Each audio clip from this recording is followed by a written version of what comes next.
Good afternoon.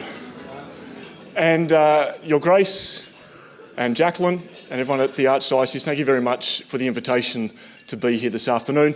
It just fitted in. The invitation came, and I'm working at a school in Sydney at the moment, but it just so happens I had this today off and I'm not back on until 7 p.m.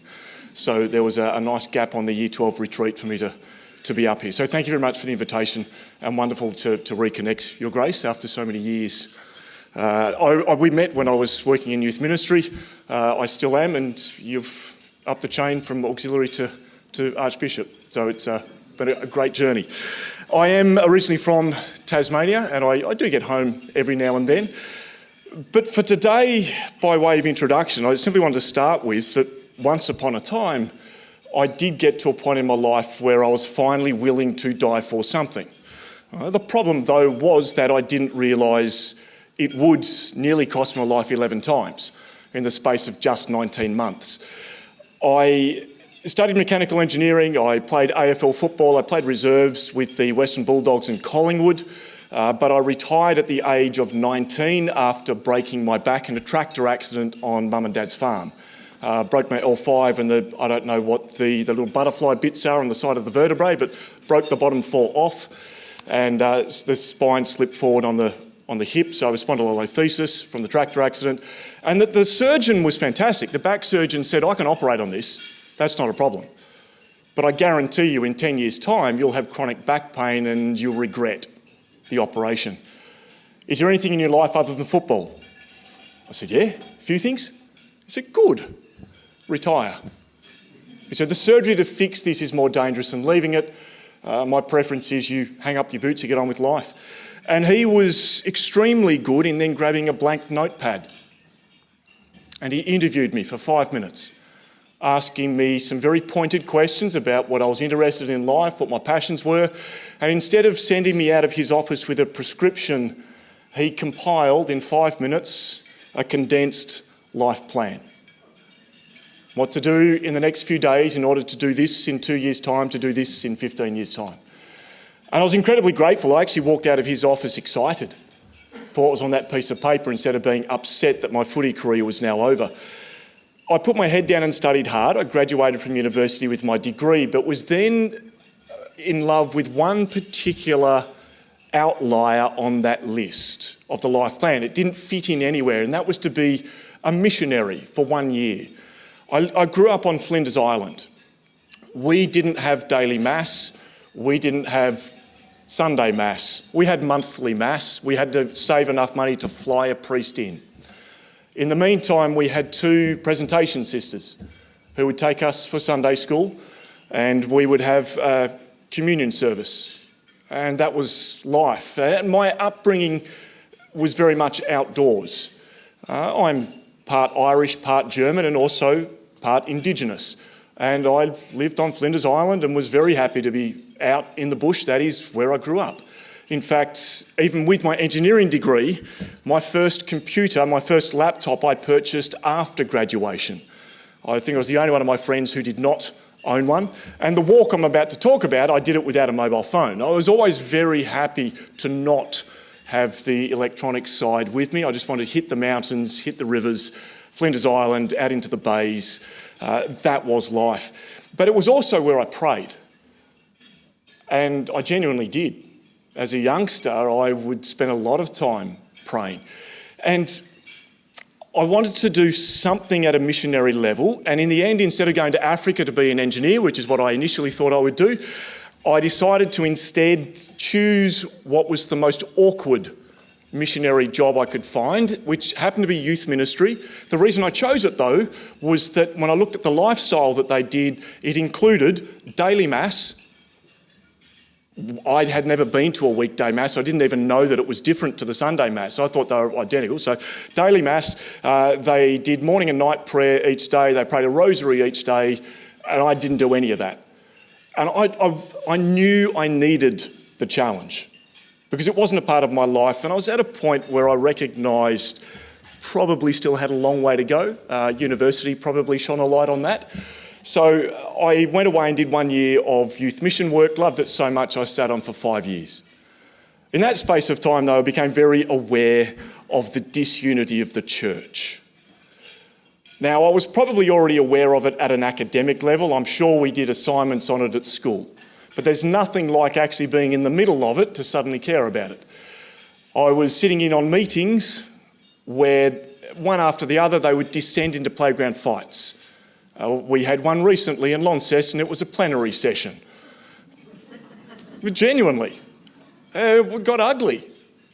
Pretty heated words being thrown across the table at each other from their own parish. But I was sitting in meetings where I'd been invited, where different people had come together to work on issues with youth. One of them was in Melbourne. And halfway through the meeting, someone spoke about a certain problem, and I proposed a possible solution, something that we'd found that worked, and everyone loved it. They thought it was a great idea, which was a nice moment. But it prompted one of the people in the meeting to ask me, "Oh, where do you go to church?" And when I said, "Oh, I go to the Catholic church up the road," apparently that was the wrong thing to say. There was dead silence. Then that person turned to the guy running the meeting and asked him, "What's that guy doing here?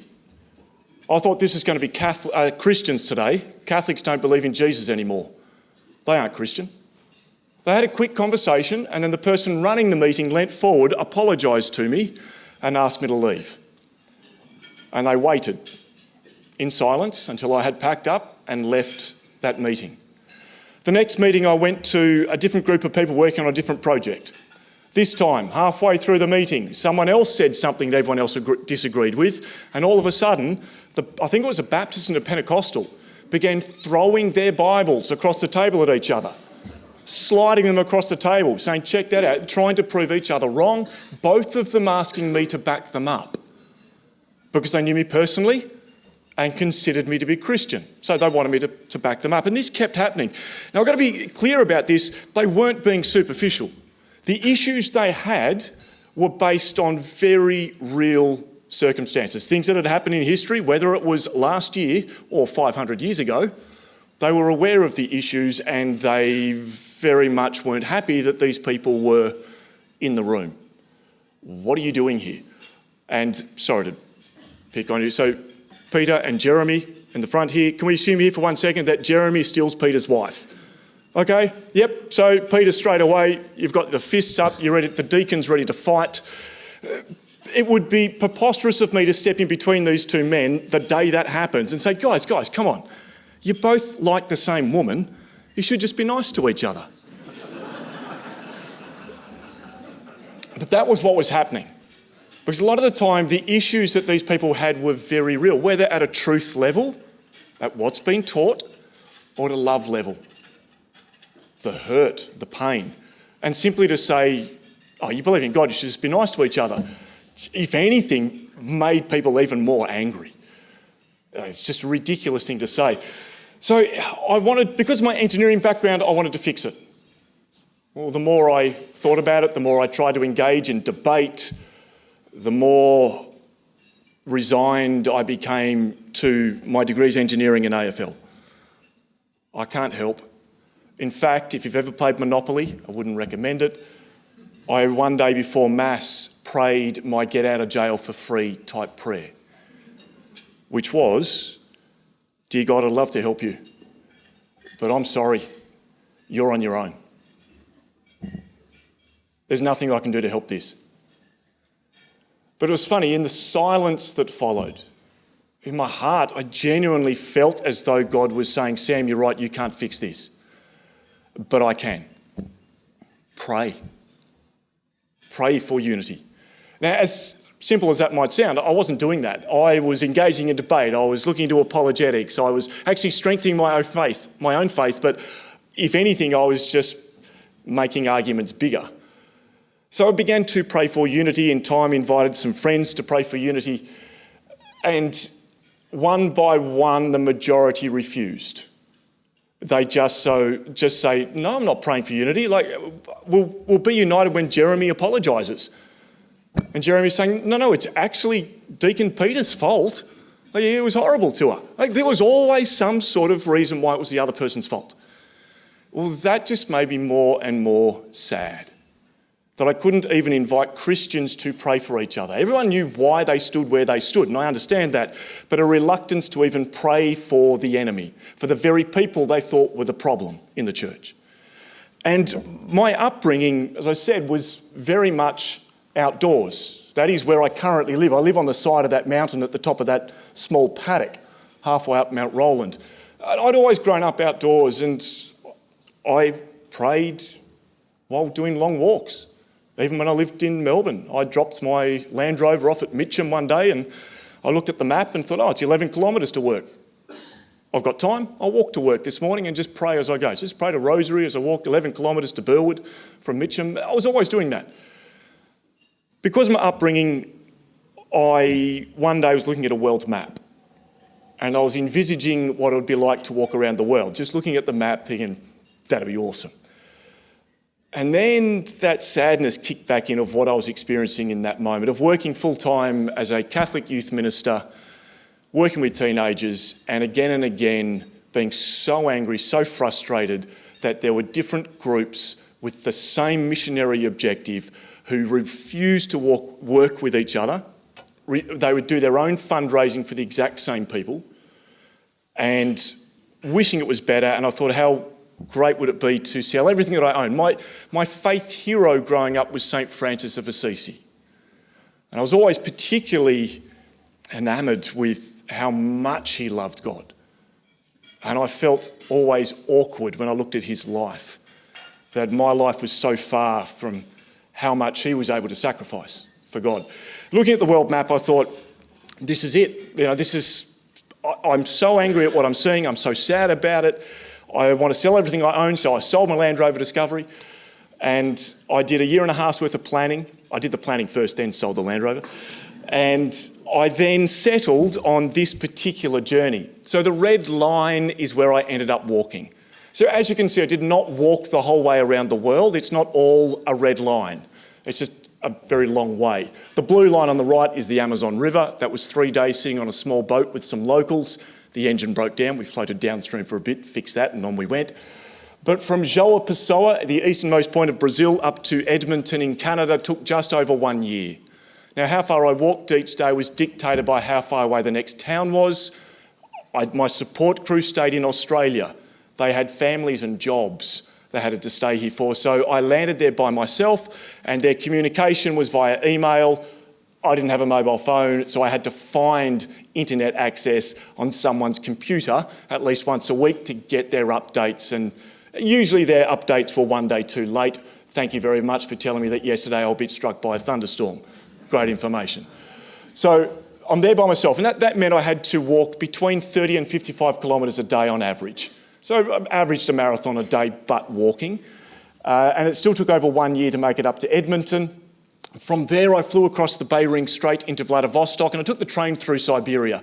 Before I left Australia, we'd already made the decision, because in fact one of your counterparts, Archbishop Christopher Prowse, was the one who made this decision. He shook his finger at me and said, "Sam, you are not interested in converting polar bears, get the Trans-Siberian Railway." I'd be arriving in January. So I left in December 2006. I'd arrive in Siberia in January 2008. That was the dead of their winter. Some of the villages averaging minus 40 degrees Celsius in the daytime. Up to 300 kilometres between some of the villages through 2 metres of snow. I took the train. I still did the mission. Prayed for unity as I went. Stopped at every church I passed, which there was Russian Orthodox churches. Extended the invitation to pray for the complete unity of the church in truth and in love. From Moscow, started walking again from the Red Square in St. Basil's Cathedral, the Kremlin, down through the rest of Russia. I got about 2.5 weeks out from Moscow and very nearly lost my life in a blizzard. Worst case scenario day, everything went wrong, and then a blizzard hit and I got stuck out there, severely injured. I had slipped 4 times, and in those four slips, tore the cartilage in both knees and strained both Achilles tendons. Could hardly move, was doing nerve damage, electric shocks through my legs, and I can't go anywhere because I've got white out from the blizzard. Left-hand side of my face was numb by about 2 a.m. By 3 a.m, probably the hardest moment of the entire journey, where I had to fight myself to not lay down in the snow. It was too painful to take another step, but I also didn't want to lay down. So in that moment, just stood there and cried. In the blizzard, even now it's hard thinking back to that moment, just the desperation of, I don't want to be here, but very grateful to, again, through prayer, just prayed harder than I've ever prayed in my life. And there was one moment where I just thought, not yet, and just hobbled painfully over a hill, and there was a 24-hour hotel sitting there, and walked on in and didn't sleep, but was safe at least. And so did have to have surgery to, the cartilage had doubled over in the knee and locked it. So made it through that night. Eventually made it down into Belarus, which is the last remaining dictatorship of Europe under President Lukashenko. I was accidentally led into the country. A car accident happened at the border the moment I handed my passport over. And the guard didn't even look at it. And I was unaware of what was in it. I didn't realise I only had half of what I needed. So he just hurriedly stamped it and ran out to the accident. And I walked on into an anti-Western dictatorship without a valid visa. I'll tell you this, I wasn't let out of the country at the other end. They had no idea how I got in, and I actually went to the chief of police in the city of Brest in Belarus, who said in his thick Belarusian accent, "You are in very big trouble." I spent 2 hours in a padded cell with interrogators before the head interrogator leant forward and said in English, "I think it's awesome what you're doing. If you give me $200 in rubles, I'll get you out across the border." So I was very grateful to him. We had a great laugh on the way to I'd already made it to the border. He just took me back and he got me out across into Poland. And I was able to continue on. Polish was the most difficult language to learn to communicate in, a whole heap of and then somehow stick it all in one word. But the hospitality was phenomenal. I loved Poland. Down through Slovakia, which was similar, through Austria, which was beautiful. Over the Alps, that took 3 days, into northern Italy. It was springtime by then and stunning, walking through Tuscany and Chianti, down into Rome and the Vatican City. 2 weeks out, I received an email from the Vatican from Cardinal Walter Kasper, as it turns out, been following my blog. Got an email from, it was actually Monsignor Boland, who was his secretary, who said, following the blog, amazed you're still alive, but when you get to the Vatican, come to this door. Knock, we'll let you in. I had a raucous time in the Vatican, meeting a lot of people and some incredible people, genuine missionaries who were laying their lives down for some pretty difficult situations in the world. On through Italy, through Monte Carlo, through the F1 tunnel, singing very loudly as I went, getting a nice echo. Southern France, I could easily retire at Lourdes. That was one of the most beautiful places on the planet. Down over the Pyrenees Mountains, that took a day to get over the Pyrenees into northern Spain, and finished the final 800 kilometres was the Camino de Santiago. That was the end of the journey, which was a beautiful way to finish the journey. The mission itself, though, was very simple. I wasn't raising money. There was no GoFundMe. I was just inviting people to pray. So I was praying for unity and then inviting people to pray for the complete unity of the church in truth and in love. That was it. That's all the mission was. I'd like to show you some video footage of the journey. Now, I do want to give a bit of warning. Whilst not everything is in this video clip, there's a few things that are a bit squirmish. At least it's dessert that's coming out at the moment. But this is my video footage I was taking while I was walking. That's in the Pyrenees Mountains. But the mission itself was very simple. Walk. Offer the walk to God as a sacrifice for unity, but pray for unity as I go and invite everyone I meet to pray for unity, or at least work towards it if they weren't the praying type. Simple mission. Difficult mission to execute. I had to learn 9 languages for the journey. I was held at gunpoint on 3 occasions. Once with a rifle, once with a semi-automatic, and once with a shotgun. It took a lot of negotiation to get his photograph afterwards. That one. I was held at knife point by 4 men and stripped of everything that I owned, was beaten up a number of times, including this occasion in Russia. Those 2 men near the city of Smolensk had just finished beating me up. I didn't get video footage of the fight. I was preoccupied at the time. Eventually got away from them, by introducing them to each other, and got far enough away to start to film them. But as I was filming them, I suddenly realised at this point there's a third guy, and he was hurtling down the snow at me with, sounds stereotypical, but he had an open bottle of vodka in hand.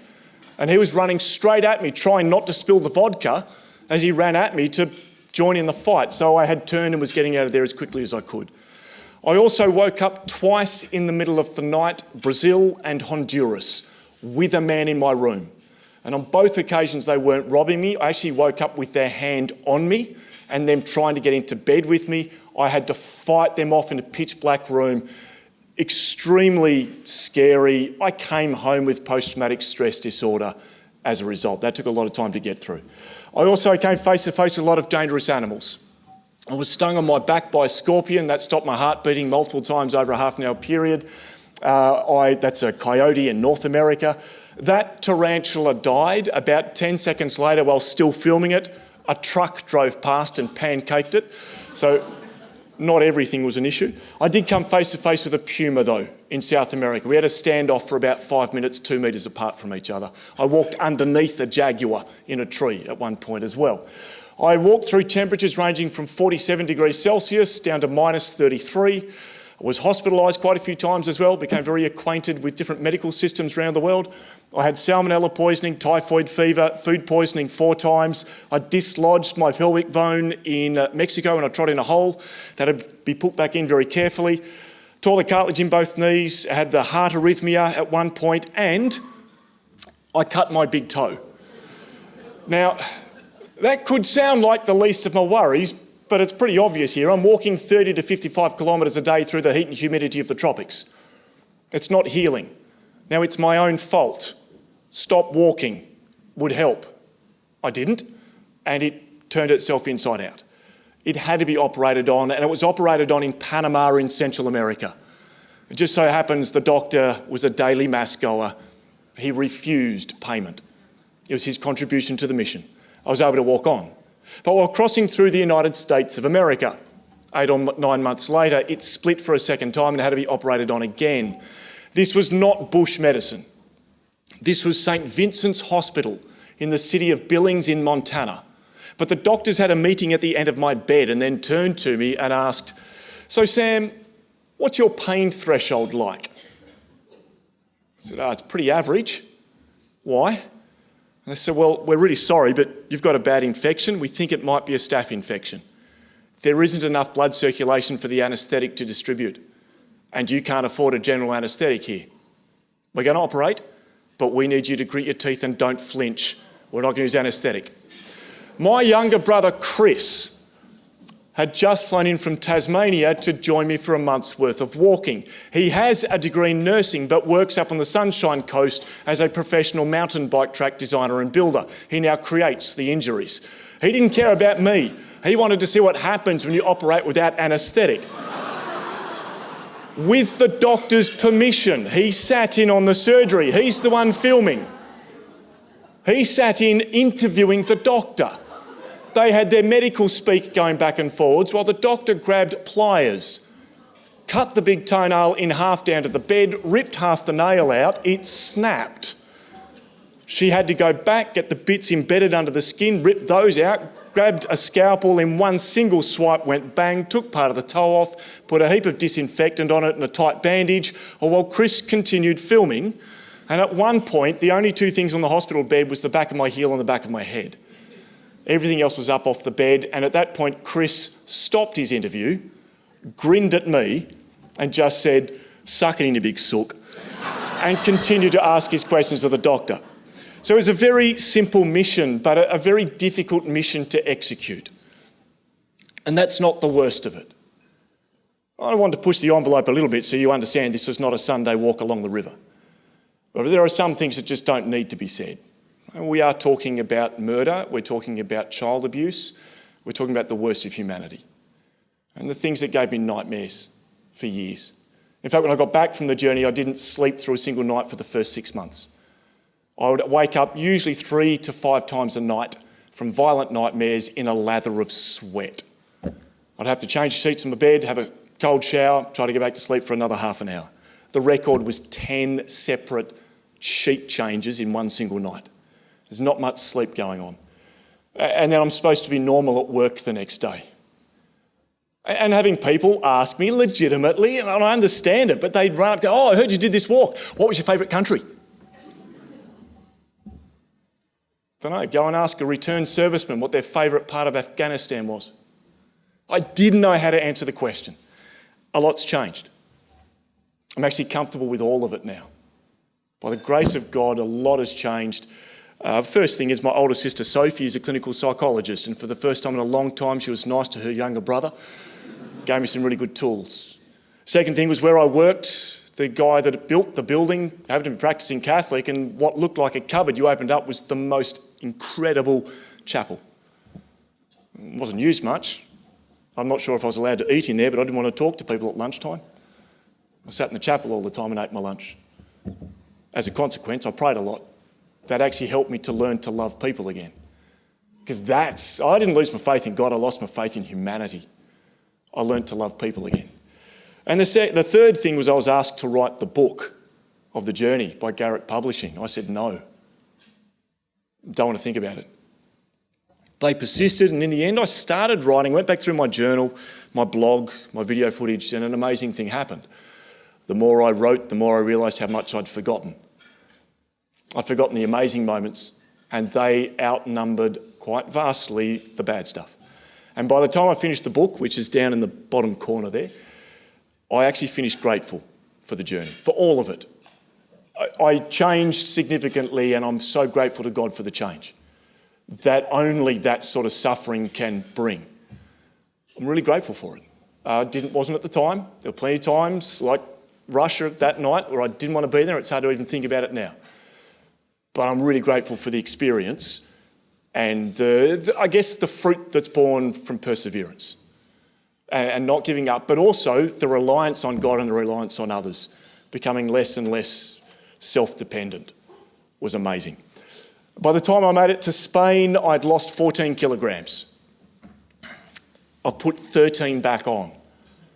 You take 13 kilos off this frame, there's not much left. I was just skin and bone. A beard covered a lot by the end of the journey. Over the course of the journey, though, I went through some extraordinary places. These some of my photographs. Take a guess where the army tank is. Yep, Russia, just randomly parked on the side of the road in Russia. It wasn't moving. I was being stupid. I went through some incredible places, but I thought when I left Australia that the biggest impact on me is going to be walking 15,500 kilometres. But I did a year and a half's worth of physical training, which was pretty intense, and then I'm walking a marathon a day. 1 month in, it actually became routine. I suspect it's like any Carmelite. You look at their prayer life and think, how? And then maybe after a few years of living as a Carmelite, you actually miss that routine. The walk became routine. The biggest impact on me by far and away, which I assume is going to be pretty similar for most people in this room, were the people. Every single day, there was someone I met who had a massive impact on my journey. These are not random photographs. There are incredible stories for all of these people. The good, the bad, and the utterly terrifying. Every now and then, though, there was also the opportunity to meet the absolutely extraordinary. This photograph is blurry because it's only 128 kilobytes. It's a low-resolution picture I have grabbed back off my blog. After uploading this photograph as a small picture beside my weekly blog, I was then mugged at knife point. Stole the camera, and the high-resolution photograph of this guy was still on it. So someone has a high-res photograph of this guy. I've only got the low-res one. The guy in the photograph there I met in a small mountain village in Panama in Central America. When I walked into the village at the end of a very hot tropical 41 kilometres, the village was nothing more than 3 rows of houses around a dirt square, jungle on the sides. No one would speak to me. I attempted to introduce myself to people, but they'd flick their hand at me and walk away. That was the only time in Panama it happened. Panama was stunning. The hospitality was beautiful. This was just that, I'm sure you have that one suburb in Brisbane where you know that's going to happen to you. It was that one place where it's just, you know what it was? There was no school. Legitimately. That's what the problem was. There was no school. And there was no parish priests. There was nothing like that. You got the village, and it was dominated by a teens to 30s young group of men. They were aggressive and they were very vocal. And everyone else just stayed in the shadows. They were telling me where to go in no uncertain terms. I was not welcome in their village. Get out, gringo, white guy. You're not welcome here. In fact, racism was the biggest issue I faced for the entire journey. Refused accommodation in hotels, being told no accommodation for your people, get out. A couple of people tried to stone me to death. The 3 times held at gunpoint were racially motivated. And the same in this village. They're all yelling, get out of here, white guy. There's no room for you. Keep walking. I was exhausted. The sun had set. There was a shop, but all they had was 10 kilograms of dry rice and a box of Chupa Chups. I bought 2 lollipops, but there was nothing else I could actually eat for dinner. So I'm exhausted, I'm hungry. I didn't want to walk on, and the next village was 39 kilometres away. I sat down on a log in darkness, delaying making a decision. And as I sat there, this guy walked along and sat down a few metres away from me. He had his daughter with him. She was mucking around playing. But out of the corner of my eye, I saw this guy begin to shuffle along the log towards me. He got uncomfortably close, and I just turned and looked at him, and he put his hand out and introduced himself. His name was Adolfo. So Adolfo or Rodolfo is a very common name in South and Central America. He introduced me to his daughter, Melissa, who ignored me completely, didn't want to talk to the stranger and just turned her back and kept playing. He didn't speak any English. It was down to my poor Spanish. But we had a slow conversation going, and he asked me what I was doing there. I explained the mission, and he all of a sudden became very animated. He said, oh, everyone here in the village is Catholic. Yeah, we get a visiting priest each Sunday who comes, we all go to Mass together. Yeah, I'll introduce you to some of the guys. He swung around and yelled out to a group of young men. They all turned around and he began to introduce me, but they are all of the young men who've been telling me to get lost with some pretty severe words in the last half an hour. But he didn't know that. He's ignorant of that, so he's all joyful and chirpy. He only made it halfway through his first sentence before those young men had drowned him out, yelling over the top of him, telling Adolfo to tell the gringo, the white guy, to get out of our village. This is his last warning. Adolfo turned back to me embarrassed. It killed our conversation. He wasn't so chirpy anymore, but to his credit, he didn't move. He spent most of his time talking to Melissa, but he didn't move from that spot. Now, eventually those young men walked off, still yelling stuff at me as they went, but once they disappeared, Adolfo turned back to me, raised his eyebrows and just said, sorry. He said, they're always like that. Don't worry about them. Don't listen to them. And he started to ask some questions and we started to chat, and as the night rolled on, it turns out we got along really well. We weren't just being nice to each other. We had similar interests, very similar sense of humour, and we sat there laughing, chatting. We sat there a bit too long though, because young Melissa eventually stood up and just stared at her dad. She was a toddler. She just stared at her dad and then stepped forward and went bang and plonked her forehead down on his knee. He patted her on the back, he smiled at me and said, oh, Melissa's getting tired. I'd better get her home to bed. And he said, it was really nice to meet you. He said, all the best with your mission. I said, thanks. And I wished him all the best with a few things he'd been sharing with me. We shook hands and he stood up and walked off with Melissa. I watched them walk off into darkness. But they got about 20 or 30 metres away and I saw Melissa look up at her dad and say something. They stopped walking. Adolfo looked down at his daughter. I saw him say something to Melissa, and little Melissa just smiled and nodded her head back at her dad. And they turned back to me. And Adolfo called out in Spanish, Sam, do you have anywhere to sleep tonight? Well, we don't have much room in our house. But he said, I don't think my wife will mind, but Melissa wanted to know if you wanted to sling your hammock up alongside us. And little Melissa, who hadn't said a word to me all night, just nodded her head at me. I was so grateful. I grabbed my backpack, ran up to them and followed them down out of the village, all under starlight. Down a hill, across a creek, up through some banana palms and then out onto a cleared field opposite the village to their home. A dirt-floored tin shed. The rest of the village was normal homes, even by our standard. They were normal homes. Some had satellite dishes. Nice brand new Toyota Hiluxes in the driveways.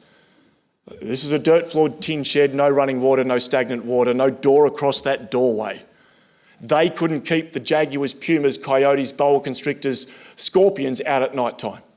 So for relative safety, what they would do was sling hammocks from the ceiling, crawl up that wall in the background up into their hammocks and sleep as close as they could to the ceiling so that if a dangerous animal came along out of the jungle, they were at least safer against the ceiling than they would have been on the ground.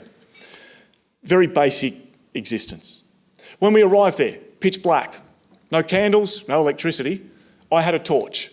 I flicked it on. The advantage of being nearly 2 metres tall, you can use yourself as a street lamp. I just flicked it on and held it up high, shone it down so we could see each other, and I stood like this for a long time. But Adolfo introduced me to his wife. Her name was Jessica. And Jessica said I was very welcome to sling my hammock up alongside them for the night.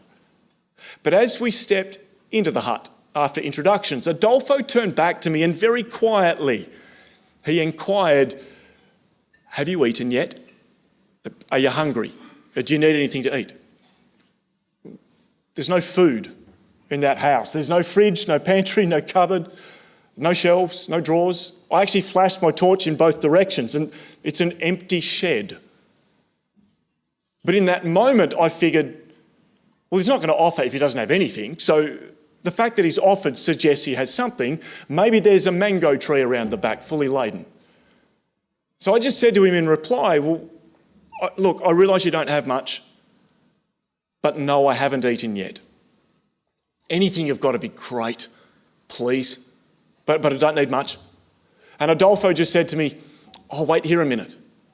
He borrowed my torch and he ran back up into the village and went door knocking. He came back 10 minutes later with half a bread roll and one single slice of cold Devon sausage on it and handed it to me to eat for dinner. No one slept well that night in our hammocks because young Melissa awoke a number of times crying. I think it was 4 times she woke up. So Adolfo and Jessica had to get out of their hammock. They had to shake the shed, get her down, take a while to settle her, put her back in the hammock, climb back up into their hammock, try to get back to sleep. A restless night. But the next morning, Jessica and Melissa walked hand in hand back up into the village, leaving us to have breakfast together. Adolfo found a bread roll each. But while crossing back down over the creek, coming back to the hut, he spotted lemongrass and sugarcane growing wild. For a Tasmanian, it was quite novel. I'd never seen them.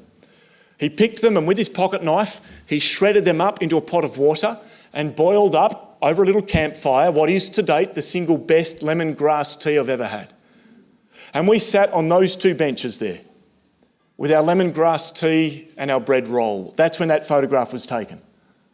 But as we sat there in full conversation, in fact at times hilarious conversation, because we were getting along so well, it gave me the courage to ask what I knew was a personal question, but what seemed like the obvious question here.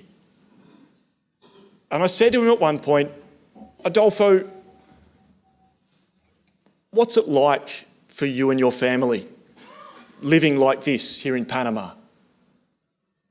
But he answered it quick as a flash, palmed it off by saying, "Oh, I just wish the Panamanian soccer team would make the World Cup. They've got a really bad defensive structure right now. They let a lot of goals through. Yeah, it's not good." I said, "Oh, I'm sorry about your football team." But what I meant was, what's it like for your family living here in this village in these conditions?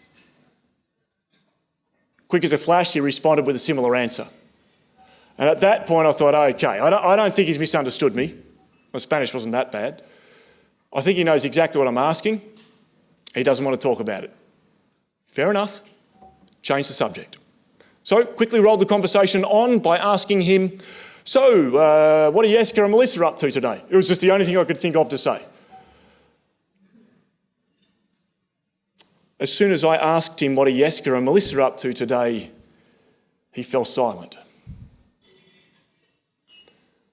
Very drawn out silence. There was a few times I thought he was going to say something, but all he ended up doing was going,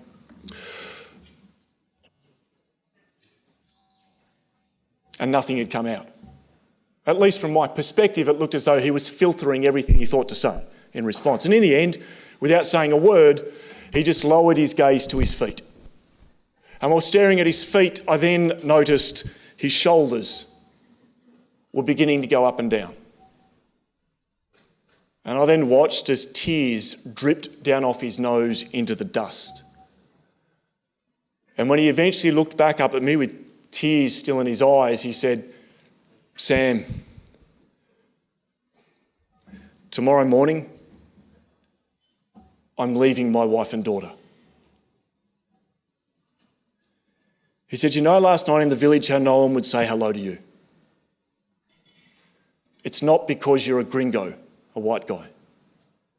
It's because you're not one of them.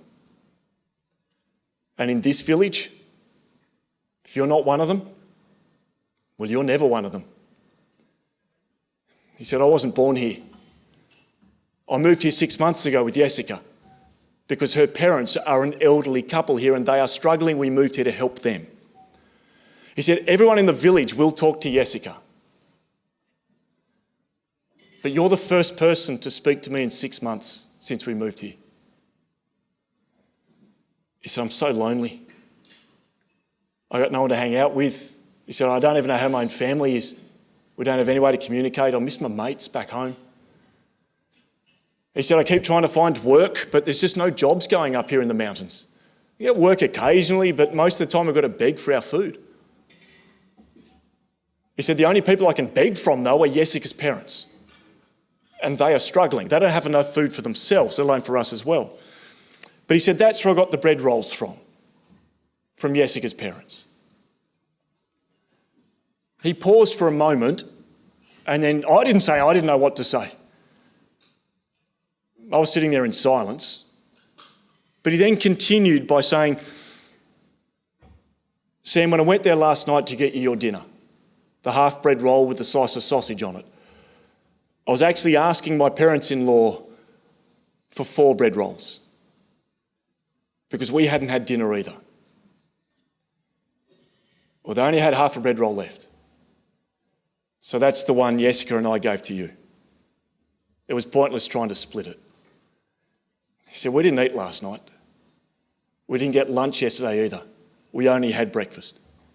But he said, "I can't go to sleep any longer knowing that my daughter can't sleep because she's starving." It suddenly made a lot more sense now as to why Melissa had awoken a number of times crying. I was in my hammock hungry, and Melissa was beside me in her hammock starving. I don't know why I said this, but finally I said something, and for whatever reason, the words that came out of my mouth were, "¿Cuántos años tienes, Melissa?" How old is Melissa? I don't know why I asked that. I didn't know what to say, but that's what came out. She was only about 3 or 4 years old, but Adolfo responded by saying, "7 y medio años," 7.5 years old. I thought, what? I thought, there's no way that kid's 7.5 years old. I thought he must have misunderstood me or I'd said it incorrectly, so I reiterated the question. He said, no, ¿Cuántos años tienes, Melissa? How old is Melissa? And in that moment, I saw the frustration on his face as he had to say the same answer. Sí, 7 y medio años. En 3 meses, 8. In 3 months, she turns 8.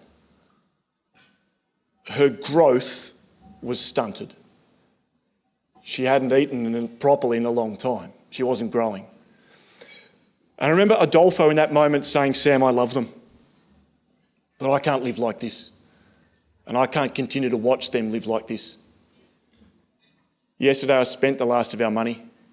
I bought a bus ticket. He said, tomorrow morning, I'll wait for them, Jessica and Melissa, to go to her parents to visit them, and he said, I'll just get up and leave. Jump on the bus, go to Panama City, 200 kilometres away. But his plan was to jump off the bus in Panama City, living homeless, find money, just doing anything he could, any work he could, and then put it in an envelope and hand it to the bus driver and plead with the bus driver to drop it back at his village 200 kilometres away so his wife and daughter could eat. He stood up from his bench and walked around into the left, picking up his daughter's one and only toy, Dino, from the Flintstones cartoon. He had a thumb rosary. He took the thumb rosary off his thumb, pushed it over Dino's head like he's wearing like a necklace, and Adolfo said, Melissa doesn't play with it anymore. She won't miss it. I'll never be able to see the world like you're seeing it. Dino might as well go with you and see the world. But I'm giving this to you so you don't forget me. As you walk on from here, will you pray for me too? Please pray that we'll find work so that my daughter can eat. I walked on from that village that day with Melissa's Dino doll and Adolfo's thumb rosy around his neck, and walked on for the first time in my life feeling like the rich kid. And I'd never been the rich kid.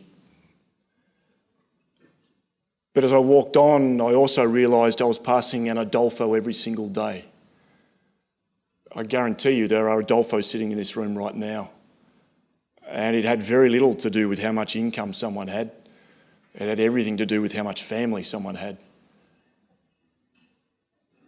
And as I walked on, it was the mission changed significantly,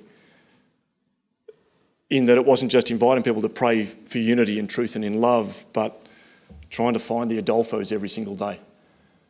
On your table in front of you, I've left a very small exercise for you to wrap up this talk. There's a small card and a couple of small pencils. On the back of the card, it says 401. The invitation, the mission was to pray for unity every day at 401. To pray for one at 401. You can do AM if you like, I do PM. On those 3 lines, I'm just going to invite you just in a moment to jot down just 3 areas where you'd like to either begin or continue to carry God's love into the world. But here's the challenge on the top line. It's about you. Where do you want to introduce love into who you are? It's probably the hardest one. The second line, one for your business or ministry. And the third one, for your extended family. Where would you like to carry truth and love into the world? Can I give you, please, just a couple of minutes in silence just to take some time to jot down on the card those 3 things. I hope that the card is something you'll actually hold on to. I actually hand it out to students and teachers around Australia. It's just something to either throw in the back of your phone or your wallet or purse. I do want to at least show this. I did go back. That's 5 years later. I found Adolfo, Jessica and Melissa living in the slums, and the awesome thing is we were able to do some fundraising for him to build a home, and Adolfo took the money and then employed everyone living in the slums to build his home. So they all got money, money for their own families. All the best in your own journeys in reaching out to those around you. And I'm actually really grateful that our sponsor is Catholic Super, because when I got back from the journey, Anthony, one of your colleagues from Catholic Super, actually sat down with me and shouted me a meal and helped me get my finances back in order. And so it's actually nice, just at that level, I'm with you guys, and he actually helped me to put it all together. So the fact that you're even here, and that was part of the journey as well. Thank you very much for your attendance today and for having me along. Your Grace, Jacqueline. Thank you.